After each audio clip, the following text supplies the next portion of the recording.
House of the Dragon, Season 3, Episode 4, Heavy is the Head. In this episode, Queen Rhaenyra struggles to keep the fragile truce she's built from falling apart, while Daemon Targaryen's darkness creeps closer and his own family trauma threatens to erupt. The episode opens with Daemon on the ramparts of the Vale, flying his dragon car axes toward the ruined caves of Sheepstealer. The rebellion's dragon, responsible for the blood of Gullet, had killed Rhaenyra's son Jace. Daemon's own daughter, Rhaena, demands that he bring justice or place the blame on herself. He sees the impossible choice: to settle the queen's score he would have to sacrifice his own blood. Daemon's horror, he gasps no and shows raw emotion. He flies back to King's Landing, dropping the severed head of a shepherd on the small council's table, claiming he has killed the writer of Sheepstealer. Rhaenyra's fury rises, but her whisperers suspect deception, and her old lover, Mysaria, distrusts Daemon's false act of salvation. The queen refuses to see the small council within that chaotic frame and fills it with people who will serve her. Her choice of the jovial Ser Torrhen Manderley as master of coin marks a strategic move.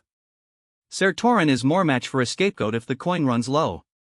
Grand Maester Orwyle stays on the council if he remains loyal. Lord Corlys leaves the capital to pursue the Triarchy's pirate raiders, leaving a son, Alan of Hull, to serve a fan. Rhaenyra also alienates the newly knighted Ser Rolf White, who petitions for lavish gifts for his drinking buddies, but the queen splits his request and forbids him from ever visiting taverns.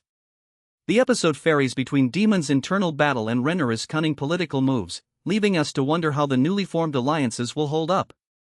The hint that Rhaenyra is alienating vital allies like the sea snake signals a fracture that will yield more violence as the season progresses. This episode culminates with heavy emphasis on shards of memory, a realization that each move those lying at the head of the king's table makes could cost them in their own hearts and blood. That's Heavy as the Head, 10 minutes of jump-cutting dialogue, shocking betrayals, and the act that both Daemon and Rhaenyra can't escape the line everyone says, the blood that stains the throne still cloying.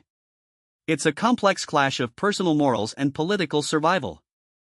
Thanks for joining me in this recap, and next week we'll see how the power struggles square off as Rhaenyra moves toward tighter control. Until then, stay regal, listeners, and keep your heads heavy. _hook, Queen Rhaenyra crumbles under the weight of her own counsel. Key fact: Daemon Targaryen refuses to sacrifice his own blood to avenge her son, breaking his take it or leave it rule. To learn more, check out the full video linked below.